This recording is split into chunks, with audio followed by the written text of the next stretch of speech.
Understand and see how some people attempt and try it and go through it. I don't see it, but I've got to have him. Thank God he's always with us and on our side. Amen.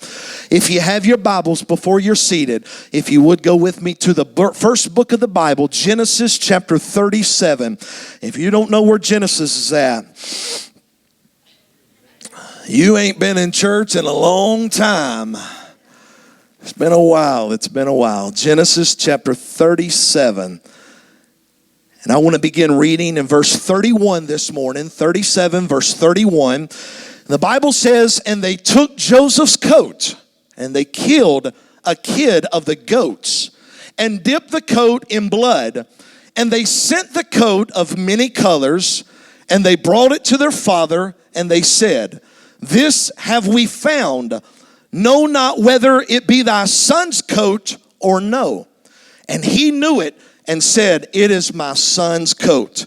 An evil beast hath devoured him.' And Joseph is without a doubt rent in pieces." It's amazing he already assumed that. Without even knowing anything else, he had already assumed that his son is ripped to pieces by some crazy beast. Verse 34, "And Jacob, he rent his clothes, and he put sackcloth upon his loins, and he mourned for his son for many, many days." You may be seated this morning in the house of the Lord. God bless you. You look good this morning. You look good. I'm thankful and glad that you're here today. I know we've got some that are battling a little sickness and out, and some are out of town, and others they're not here. So God bless you, and grateful that you are here with us this morning. And I want to share with you a thought. I want to give you a thought this morning that a title message is simply this. It's not what you think. It's not what you think. Because when I began to read this and prep this and prepare this for this week, I began to think Satan is the master of illusionist. He is the master of illusion. That's what he is good at. And at being an illusionist, making things in our life appear one way when it's not really that way at all. I come up this morning and I throw up these mirrors, and what's a little mirror, honestly? What's a little mirror without little smoke? And so to get the full effect here, the smoke in the mirror all together. And this is what illusionists do here. All right? So I want you to get a hold of something this morning. I am a sucker for magic. I am. I'm a sucker for magic. I enjoy some magic, and I enjoy watching a little street magic too. And I'll stop and hide the coin or hide the bean on the table and around the cup. And I'm the sucker that can just sit there and say, "Now do it again. Now one more time. I think I got it. Let's try it one more time," and never be able to find it. Why can't you find it? Because it's all an illusion. Every bit of it. It's an illusion. I like to look back, and before the great David Copperfield. I mean, you've ever heard of him before? My goodness, my mama tell you that man sold his soul to the devil. Kimberly and I went to see David Copperfield one time, and in Lubbock, Texas, at the college, the university there. There's no way that he could have made escape doors, but somehow, where we were sitting, David Copperfield popped up behind us. I'm not lying you. He was on a screen in the Bahamas at one moment, and as a matter of fact, he picked up some sand from the Bahamas. And then the lights went out, everything got dark. There was a lot of smoke. There were mirrors. There were things that were happening. And all of a sudden, she hit me. She said, "Look behind us." And I turned around, and sure enough, David Copperfield was standing right there. And he began, he's got this look about him, that magician look. And he began to sprinkle the sand that he brought back from the Bahamas all around. And I was thinking, this is so cool. Man, I'm a sucker for this stuff. I remember going to in Las Vegas, we went and saw the Dove Man. I don't know who he is, but some guy with doves. And it was great. And before the Dove Man, before David Copperfield, listen, before David Blaine, before people illusionists like Chris Angel, there was Lucifer. Now stay with me this morning.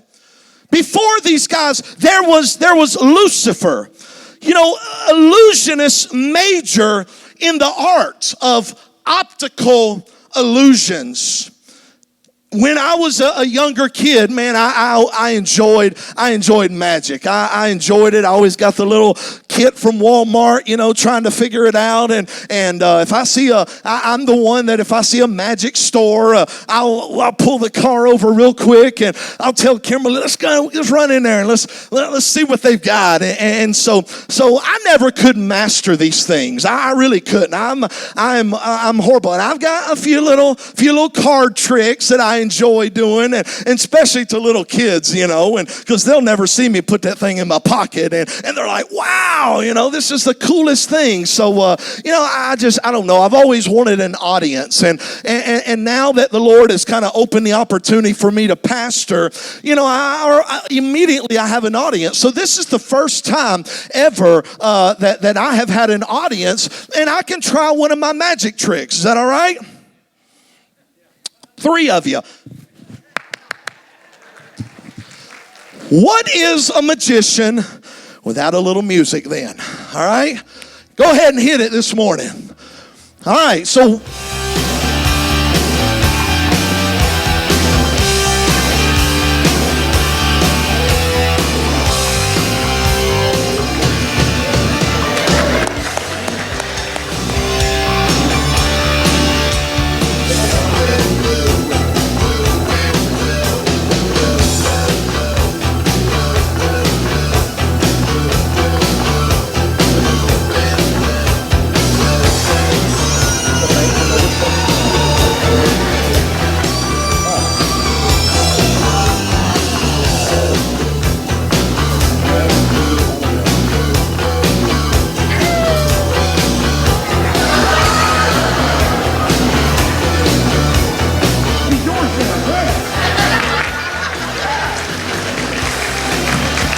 one more. You know what?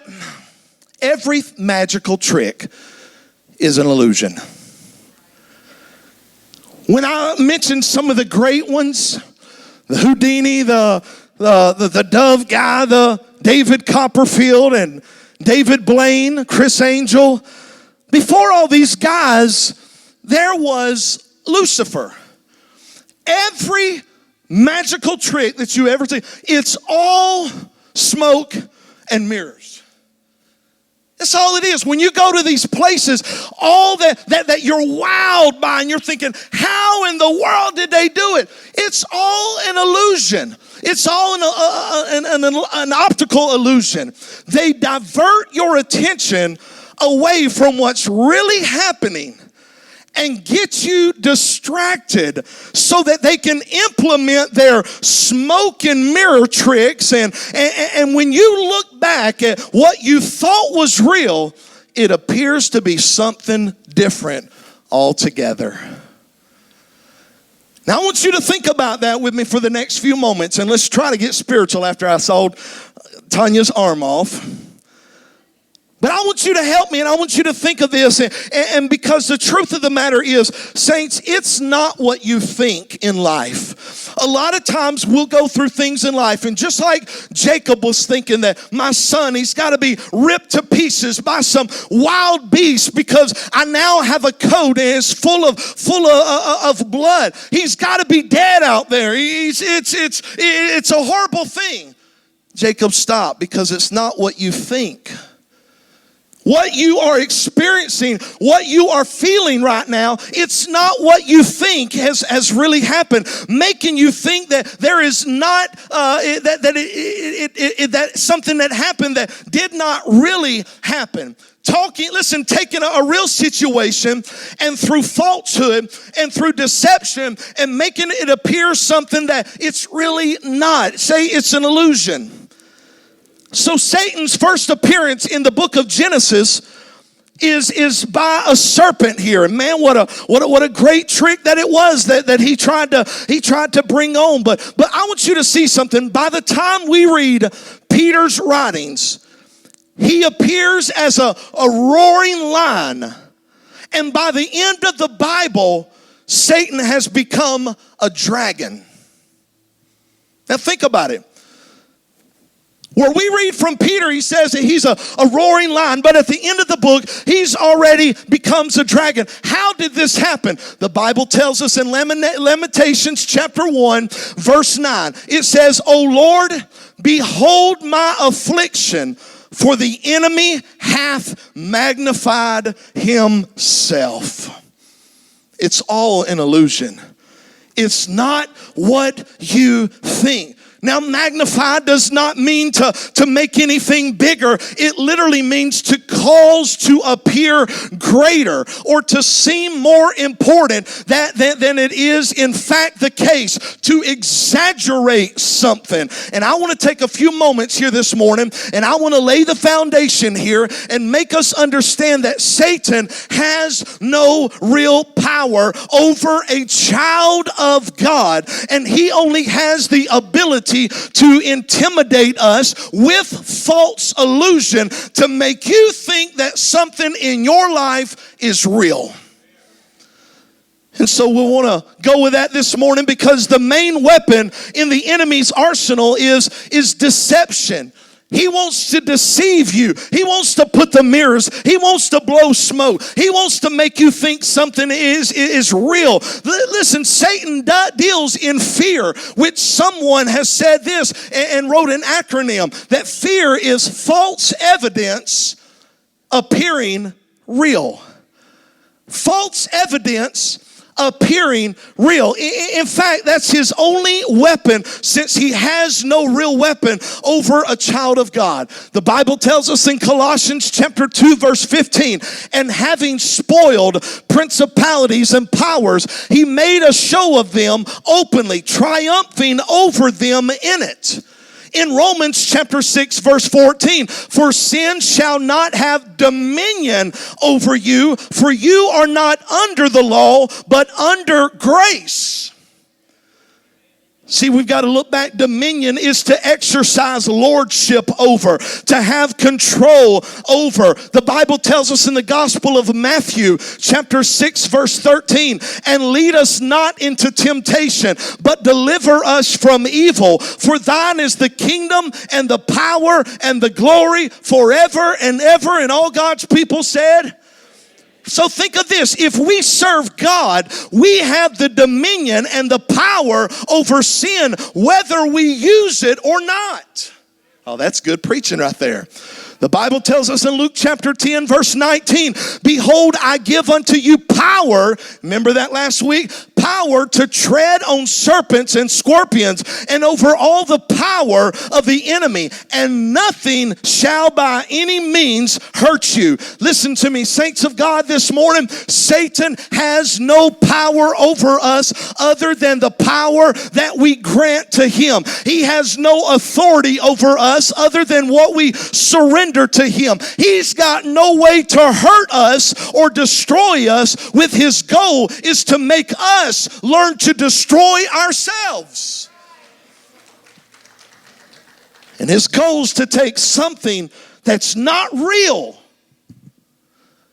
and convince you that it's real. That's what he's good at.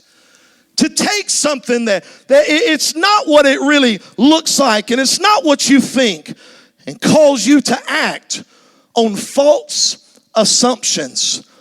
Hear me today, if he can cause you to believe a lie, you will destroy yourself. You will give up on your own hopes. You'll be giving up on your own dreams, your own vision, your promise from God, and you will walk away grieving, never realizing that you are acting all on a lie.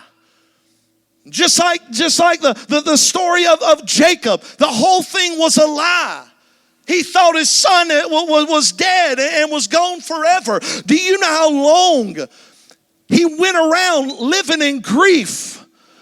Do you know how many sleepless nights he gave up, walking the floor, ripping his clothes, pouring ashes on his head, saying why? How many sleepless nights? His stomach was tore up. It made him sick. He stressed. He worried.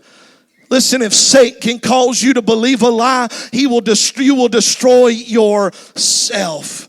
And that's exactly what happened to Jacob in our passage today. Joseph's brother had thrown him in a pit. They sold him into slavery, and essentially they rid themselves of the problem, having a younger brother that was so much more highly favored than them. But one problem remains in the whole story is this: what are they going to tell their father? What are you going to tell the father? Because here's where it all comes. Notice their tactics was this. They dipped their brother's distinctive coat in blood of an animal and brought it back to their dad. And they notice what he said. Here's a coat that we found. We don't know if it's your son's or not. Only you know. And notice Jacob's response here. He knew it and said, "It is my son's coat. An evil beast devoured him. Joseph is without a doubt rent in pieces." Listen, notice the power here of the optical illusion. Notice the power here that if the brothers can convince dad to believe the smoke and mirrors that they presented to dad, then they're out of trouble, and it's all on the dad for the rest of the story. It's up to him, and he walks the floor and he's beating himself up. Listen, the enemies of Jacob, which in this case is where were his sons. They came and presented false evidence, appearing real, and Jacob made his own assumptions, just like we're guilty of sometimes. Believing a lie to be the truth, stressing out over things that, you know what, there's no point in stressing out over. Walking the floor over things, panicking over things. I've had people before saying that, well, I've just got to wait for the results to come in. And already in their mind, they have believed the optical illusion that Satan has already sent out to them. I spoke with somebody earlier today, and I said, you know what? Satan is a mastermind of getting into your mind and making you think that something is real when you don't even know yet.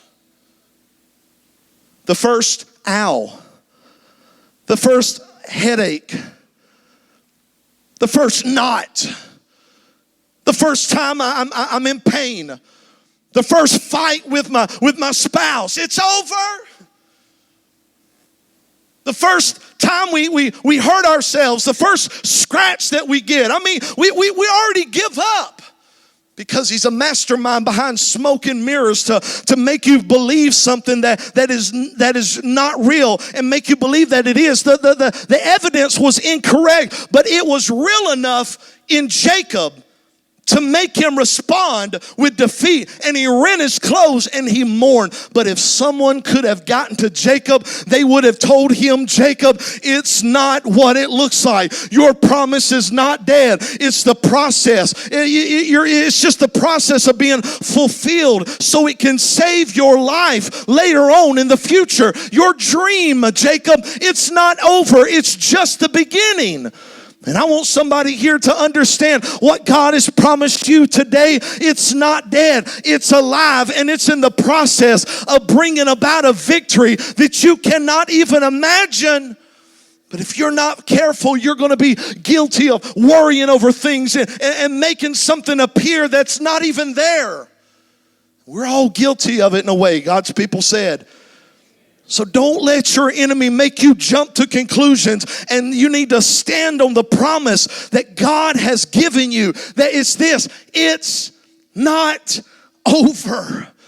It's not over. Listen, it's not what it looks like. It's false evidence that is appearing to you as real. God has not given you a spirit of fear, but He's given to you power and of love and of a sound mind. It's all an illusion. Tell your neighbor this morning, it's an illusion. Stop panicking and worrying about it. Listen, Satan's desire is to get our attention off of what's really happening and make us believe what's not real. Jesus called out to Peter out on the boat to come and walk out on the water with him. And as long as he kept his eyes on Jesus, he was all right. How many know this story? Good. But something distracted him. What was it? I don't know if it was the smoke. I don't know if it was the mirrors. Something distracted Peter. Something got his attention. Maybe it was the continued criticism from the well-meaning shipmates. Maybe it was somebody that said, Peter, you've lost your mind. Get back into this boat here. Peter, what are you doing? Oh, God, Peter's going to drown now. We've got to explain this. Peter's a goner. Maybe it was that kind of distraction. Maybe it was the howl of the wind as Peter began to walk on the water. Maybe it was a dousing of water in his face that caused him to get his eyes. But something happened to Peter to destroy his focus on the master. And suddenly, as though for the first time, he began to watch the storm, and he saw the wind and he saw the waves. So what happened when his focus was turned from the master of the storm to the storm itself? We know the story. Peter began to sink. Peter, if you're going to walk on water, you can't watch the wind. You've got to watch Jesus. Duh. Everybody knows that. You've got to focus on Jesus. Quit focusing on the problem. Quit looking. Listen, it's a great thing that we tell Peter. Maybe we need to tell ourselves that sometimes.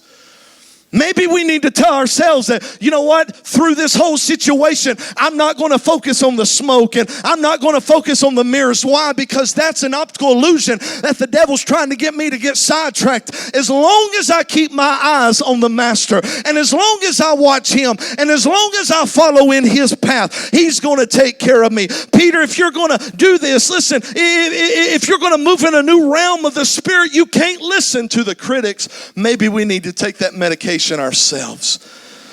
Stop watching the wind and get your eyes back on Jesus. The wind, although it appears real in this story.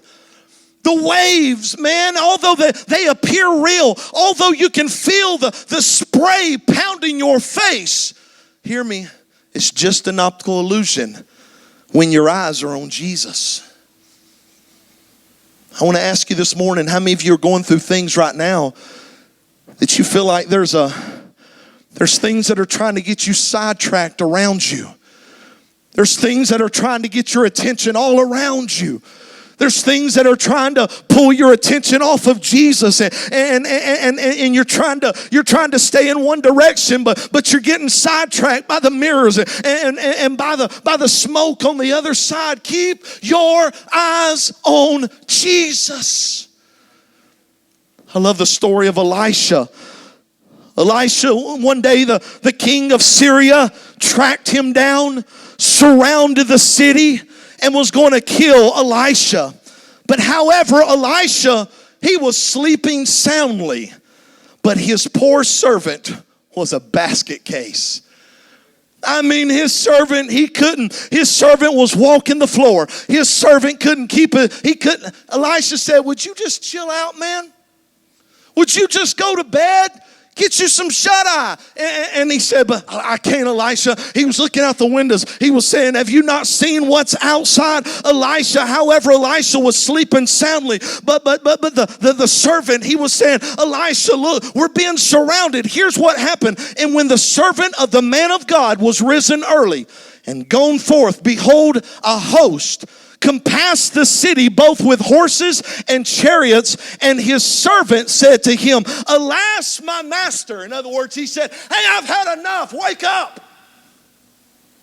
Get up. Are you not seeing what's going on here? How do you sleep? And we're surrounded. They're about to take our lives. And there's nothing that we can do about it. And he answered, fear not, for they that be with us are more than they that are against us. And Elisha prayed and said, Lord, I pray this. And he said, open his eyes that he may see. And the Lord opened the eyes of the young man, and he saw, and behold, the mountain was full of horses and chariots of fire about Elisha. See, Elisha said, son, what you're seeing right in front of you, it's nothing but an optical illusion. The enemy has distracted you with some sleight hand, and all you're seeing is false evidence that is appearing real. He said, son, he said, look a bit closer and you'll see what's really going on. We're not going to die. We're going to live. And we're not going to go down in defeat. We're going to be walking out in victory. Why? Because it's not what it looks like. It's not what it looks like. And in your life this morning, I'm here to tell you, it's not what it looks like. David, I love the story of David. A couple of weeks ago, I preached on David. David came to the valley and one day to bring food to his brothers. You know the story here. Goliath came out and started taunting him, and for 40 days Saul and his mighty warriors would focus on the Philistine giant, and that's where their gaze would rest. The whole time they were looking at where the magician wants you to look, where the illusionist wants you to look the whole time. And he had them right where he wanted them. They could never get around his threats, his size of his booming voice as it echoed across the valley. They could never get their eyes past that. They could never bring themselves to believe the promise of God that he could deliver them from this uncircumcised Philistine. And the evidence appeared to be real and to indicate that this giant was going to conquer Israel. But they could never get their gaze above the valley, above the problem. It filled their horizon, and that's where their focus, that's where their help, their hope, their faith, their courage, that's where it all stopped right there. Because they could never focus on beyond the big giant. And then here comes a 17-year-old boy who's too naive and too full of the Spirit of God and too arrogant to bow down to the problem, no matter how big it is. And here's something very interesting I wanted to show with you this. David never called Goliath a giant. Everybody else did. But David never called him a giant. Here's the kicker. Saul and his army and David were both looking at the same problem, but yet Saul decided that the giant was too large. Saul's gaze stopped on Goliath, but David said, I'm going to look a little higher. You can stop with the problem, but I'm going to proceed to the problem solver. And Saul's gaze stopped on Goliath, and fear kept him in his tent the whole time. But David says, this is just an optical illusion. I will lift up mine eyes where my help comes from. He said, my help doesn't come from anywhere around. My help comes from the Lord, the maker of heaven and earth. That's where I'm keeping my eyes on. Saints of God, get your eyes off the smoking mirror. Get your eyes off the problem that's in front of you and put your eyes on the problem solver, Jesus himself. Give the Lord a hand clap of praise.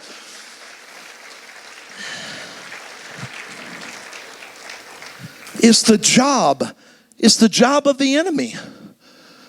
That's his job, is to put fear in front of you, to put the trick in front of you. And you're just all like, wow. Now, I know David Copperfield did not really go to the Bahamas and back to Lubbock, Texas within minutes. But boy, it sure looked like it. And he even brought sand back. That was West Texas sand. I'm not going to be an idiot about that. That was sand that they just picked up off the baseball field or something. And he brought it back and started sprinkling on me. And I felt like it was Bahama sand. It's all an illusion. It's all an illusion. Listen, it's the job of the enemy to get us to focus on the problem. It's the job of the enemy, saints, to get you to focus on the current circumstances. It's the job of the enemy to get you to focus on the lack of money in the bank right now. As you begin to look at it, you're not seeing you're not seeing anything else. You're looking at the problem and saying, we're not going to make it. We're not going to make it. The lack of spiritual hunger on behalf of our families right now. He wants you to He wants you to focus on that. The fact that our children are lost right now. Man, he wants you to put all your focus on that and say they're doomed. It's over. I'm a bad parent. I didn't do my job. I didn't bring them to church. I didn't raise them right. He wants to mess your mind up in every way that he can. The fact that we've got no food in the pantry right now, the marriage that looks like it's over right now, the hope that it's gone right now. I always tell my kids when they say, Dad, I've got X amount of money. I want to go to Walmart. Oh, yours does it too. I want to go to Walmart. I said, what do you want? There's something I got to have. They learn to go to their mom because she'll take them. But I've got something that I do with them, and I tell them this. I tell you what, sleep on it. Sleep on it. They know that's what I'm going to say. Sleep on it. Because if you wake up tomorrow and you still want it just as bad, we might go get it. But you got to put connect cards in all the church chairs first. You got to put the tithe envelopes. You got to clean all the fingernails and the candy wrappers that people put in there for some reason. I don't understand it. Sunflower seeds. We're about to go to lunch here in a minute. Hello. Too much sodium, not good for you. I tell them, clean out all the chairs. And if you still want it tomorrow, I'll take you and go get it. 9 times out of 10, tomorrow comes along and their mind has changed. I think I'll, and Caleb does this. Caleb said, I think I'll put my money in the bank. Take my money, put it in my savings account. And I'm like, really? Jaden's like, no, I want my money. He does. I want my money. I want to spend my money. But either one of them, they'll say, you know what? I want to sleep on it. And the next day, their mind has changed about the whole situation. They decided, you know what? I'll do something different. I'll do something different. If we could take a moment and not stress out over what is being appeared in front of us right now and the circumstance our life is at, and say, you know what? I'm not going to focus on what my problem is right now, because that's what the enemy wants me to do. The enemy wants me to stay awake all night. The enemy wants me to walk the floor. The enemy wants me to stay stressed out. The enemy wants me to start popping pills right now. The enemy wants me to start having a bad attitude and a short temper. The enemy wants me to start doing this. And you know what? I've got every right to do it because of what I'm going through right now. Listen to me. Go rest on it. Go rest on it. Put your eyes on Jesus and see if the next day the problem is not changing a little bit. See if the situation is not changing a little bit. We can't figure out the answer to the problem, though our own complex thought process, so we're tempted to just lose hope altogether. And I can't do it, and we give up. People just quit church just off a drop of a hat. Listen, it's not what you think. It's not what you think. We give up on God so easy. We give up on church so easy. The the situation because of what is appearing in front of us. It's not. Listen, the enemy just won. Chalk that up for him. When he can get you focused on anything else other than God, the problem solver. But I've came to tell you today that I'm praying that God will open your eyes in the spirit today. That saints of God, and understand you're not going under, you are going over. If you get your eyes on Jesus, you're not the tail, you're the head. If you can get your eyes on Jesus, you're not going to die, you're going to live and declare the works of the Lord. If you can get your eyes on Jesus, what it really looks like right now is not what it really is. Whose report are you going to believe? Joseph's brothers brought back one report, but there was something totally different going on the whole time.